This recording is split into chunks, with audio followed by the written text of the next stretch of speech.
बिस्मिल्लाहिर्रहमानिर्रहीम। Computer science के MCQ with explanation. Computer science के एमसीक्यू किसी एरिया या इलाके के रिलेटेड नहीं होते। ये तमाम दुनिया में एक जैसे होते हैं। मसलन जिसको हम छू सकते हैं वो हार्डवेयर है, जिसको हम छू नहीं सकते वो सॉफ्टवेयर है।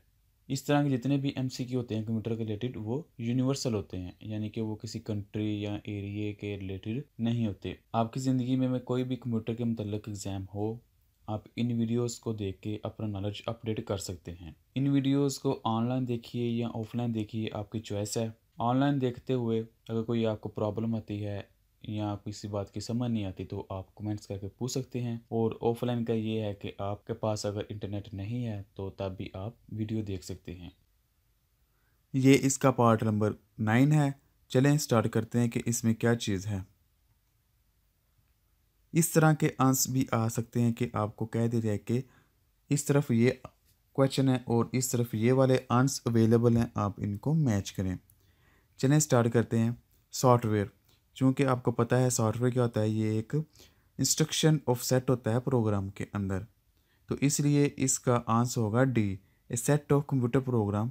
यानी कि कंप्यूटर प्रोग्राम का एक सेट होता है सॉफ्टवेयर, जिसके अंदर मुख्तलिफ इंस्ट्रक्शन दी जाती हैं। फिर हार्डवेयर, हार्डवेयर क्या चीज़ होती है जिसको हम फिजिकली टच कर सकते हैं। तो इसका आंसर होगा C, any part of the computer that you can physically touch. तो जिसको हम फिजिकली टच कर सकें हम उसको कहते हैं ये हार्डवेयर है।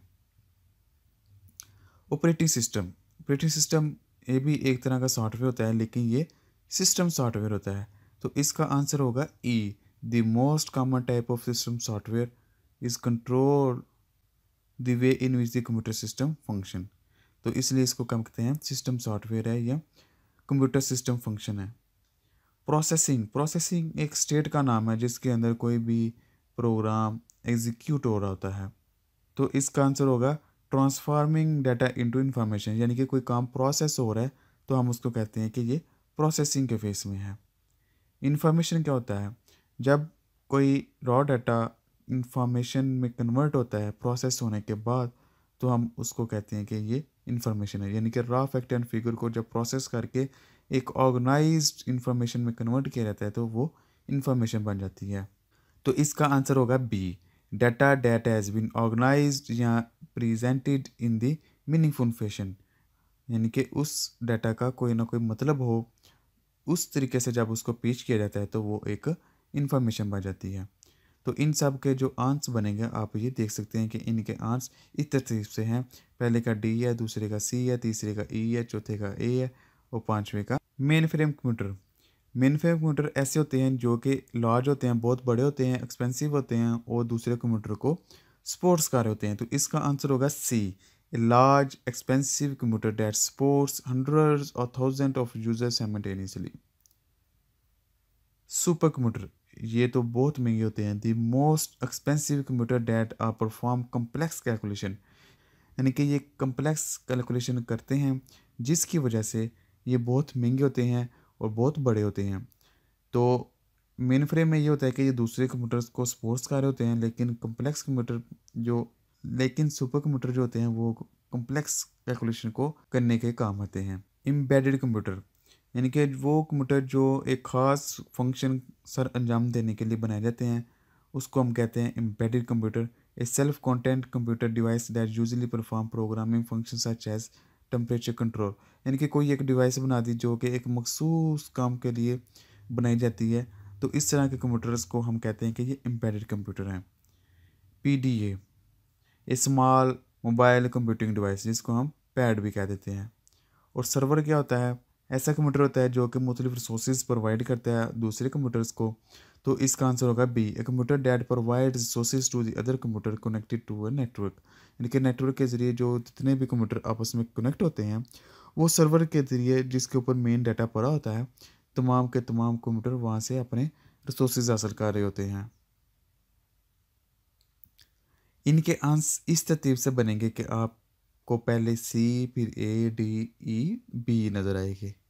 सिस्टम सॉफ्टवेयर यानी कि विंडो जिसको हम सिस्टम सॉफ्टवेयर कहते हैं, वो क्या करते हैं, वो ऐसा काम करते हैं कि जो हमारे हार्डवेयर होते हैं यानी कि लैपटॉप या पीसी या मोबाइल, इनको इनेबल करते हैं कि जो हमारे एप्लीकेशन सॉफ्टवेयर होते हैं, मसलन हमारे पास पावर पॉइंट है, स्क्रीन रिकॉर्डर है या वर्ड है, एक्सेल है, इन तमाम को इनेबल करते हैं कि वो काम कर सकें, यानी कि ये दोनों मिलके काम कर सकते हैं।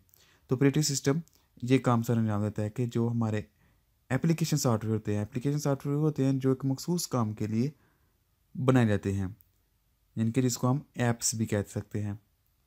तो ये उसके लिए आंसर होगा a set of program that enable computer hardware device and application software to work together, यानी कि जो ऐसे सॉफ्टवेयर को, सिस्टम सॉफ्टवेयर या विंडो को हम इस तरह डिफाइन कर सकेंगे कि ये वो चीज़ होती है जो कि इनेबल करती है कंप्यूटर हार्डवेयर्स को और एप्लीकेशन सॉफ्टवेयर को कि मिल के आप काम कर सकें। एप्लीकेशन सॉफ्टवेयर क्या होता है, यानी कि वो सॉफ्टवेयर होते हैं जो कि एक मखसूस काम करने के साथ अंजाम देने के लिए बनाया जाता है। तो इसका आंसर होगा D a set of program use to accomplish a specific task. Platform क्या चीज़ होती है? प्लेटफॉर्म एक तरह का इन्वायरमेंट होता है जिसके अंदर रहते हुए आप कोई भी काम सर अंजाम देते हैं।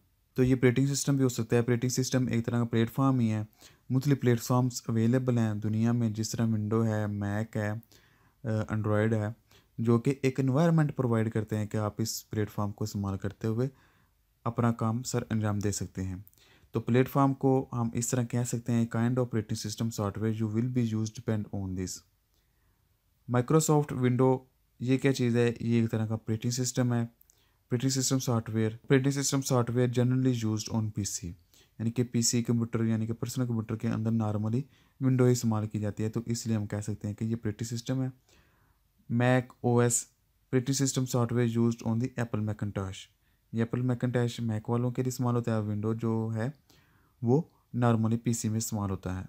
तो इसके आंसर इस तरतीब से बनेंगे ADBCE। Match the following terms with their meaning, यानी कि उन टर्म्स को उनके मतलब के साथ मिलाइए। डाटा क्या चीज़ है? ए प्रोसेस, डाटा या इंफॉर्मेशन, ये भी नहीं हो सकता। डाटा या information that can be access again, ये भी नहीं है। द रिप्रेजेंटेशन ऑफ फैक्ट्स या आइडिया, ये है अनप्रोसेस्ड इंफॉर्मेशन को हम डाटा कहते हैं।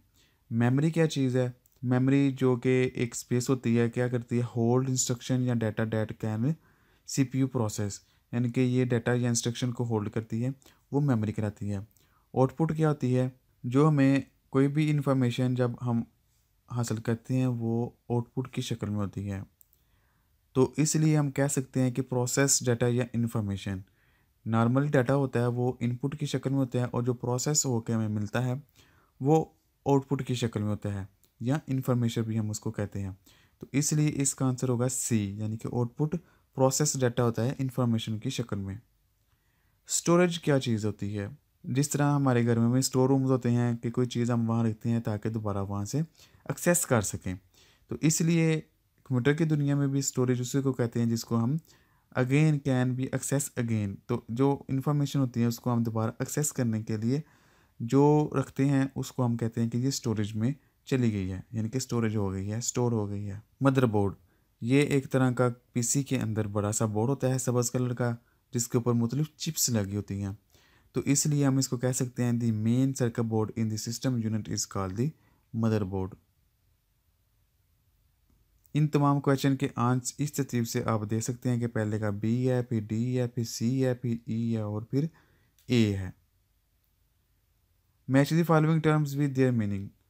बिट क्या चीज़ है? ये सबसे छोटी इकाई है जो कि कंप्यूटर के अंदर इस्तेमाल की जाती है। ये बिट 8 मिलके एक बाइट बनाती हैं। तो इसके अंदर इसका आंसर होगा शॉर्ट फॉर बाइनरी डिजिट्स, यानी कि ये 0 या 1 जो होते हैं ये बाइनरी डिजिट्स कहलाते हैं। 0 और 1 को हम बाइनरी डिजिट्स भी कहते हैं और इनको हम बिट भी कहते हैं। 0 या 1 8 मिलके एक बाइट बनाते हैं, इसलिए इसका आंसर होगा डी, यानी कि बिट क्या है? Short for binary digit. आगे बाइनरी लैंग्वेज क्या है? कंसिस्ट ऑफ 0 या 1, ऐसी लैंग्वेज जो कि 0 1 पे कंसिस्ट होती है, हम इसको कहते हैं कि ये बाइनरी है। फिर इंस्ट्रक्शन क्या होती हैं? वो चीज़ें जो कंप्यूटर को दी जाती हैं कि आप ये करें, मुख्तलिफ स्टेप्स होते हैं, मुख्तलिफ टास्क होते हैं जो हम प्रोसेसर को देते हैं, तो इसलिए हम कह सकते हैं steps and task necessary to process data into usable information, यानी कि मुख्तलिफ स्टेप्स हैं जिसको हम फॉलो करते हैं, तो वो कहलाता है इंस्ट्रक्शन। सिस्टम यूनिट क्या है? सिस्टम यूनिट एक तरह का डब्बा होता है जिसके अंदर मुख्तलिफ कंपोनेंट लगे होते हैं। तो इसका आंसर होगा B, system unit the case that contain the system components. Nanotechnology क्या चीज़ है? चूंकि ये नाम से ज़ाहिर है तो ये आखिरी बचता है, तो इसलिए ऐसी टेक्नोलॉजी जिसके अंदर नैनो स्ट्रक्चर को डिफाइन किया जाता है या उसके अंदर मुख्तलिफ टेक्नोलॉजी को नैनो के स्केल में जाके देखी जाती है, उसको हम कहते हैं नैनो टेक्नोलॉजी। तो इसलिए इसका आंसर होगा ए। तो इन तमाम के आंसर इस तरतीब से हैं कि पहले का डी है, फिर सी है, फिर ई है, फिर बी है, फिर ए है। Match the following terms with their approximate size. Kilobyte, kilo का नॉर्मली मतलब होता है कि 1000, तो इसलिए इसका आंसर होगा सी 1000। और बाइट क्या चीज़ है?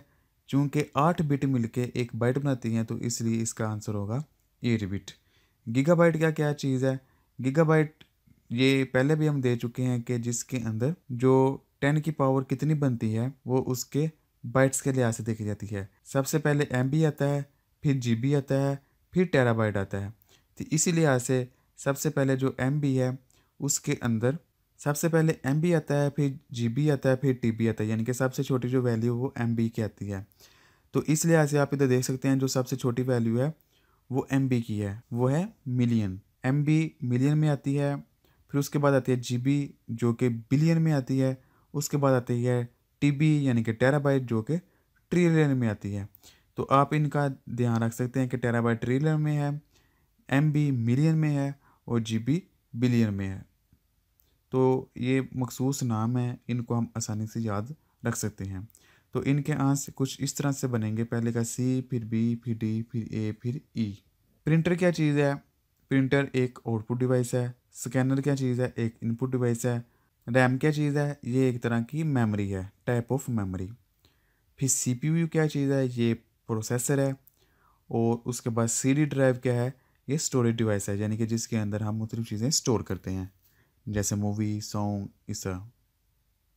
तो इनके आंसर इस तरतीब से होंगे कि पहले का B, फिर C, फिर D, फिर E, फिर A। Click on an icon with the mouse is a form of the giving instruction to the computer।